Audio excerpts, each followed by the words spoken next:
38 kasus narkoba terdata Polresta Ambon selama 2021. Peredarannya masih tinggi.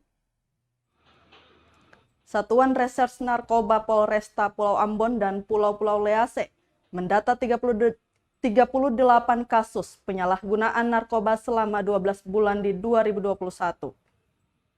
Angka itu menurut Kasat Narkoba Polresta Ambon, AKP Jufri Jawa, terhitung tinggi dan tidak berbeda jauh dengan tahun sebelumnya.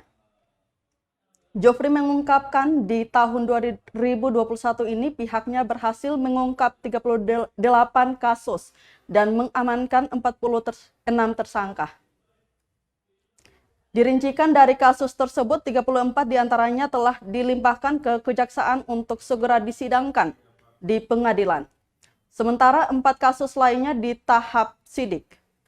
Jufri menambahkan dalam kasus narkotika yang ditangani pihaknya, kebanyakan barang haram dikirimkan dari Jakarta, Makassar, dan Papua. Untuk meminimalisir maraknya peredaran narkotika, mereka telah bekerja sama dengan pihak pelabuhan, bandara, bea cukai, BNNP Maluku, serta jasa pengiriman barang. Disampaikan bahwa untuk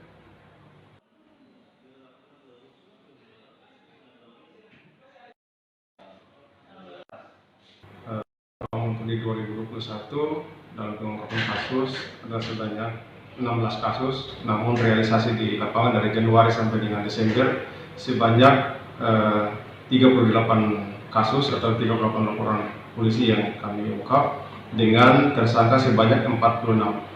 38 kasus yang ada yang kami ungkap selama tahun 2021, di mana sabu-sabu yang di atas terbanyak sebanyak 21 kasus dengan jumlah total 57 gram, kemudian ganja sebanyak 4 kasus dengan total gramnya adalah 412 gram, kemudian sinte sebanyak 14 kasus dengan gramnya 103 gram.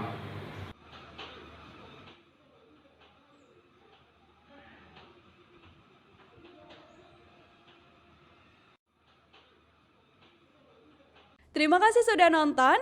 Jangan lupa like, subscribe, dan share ya.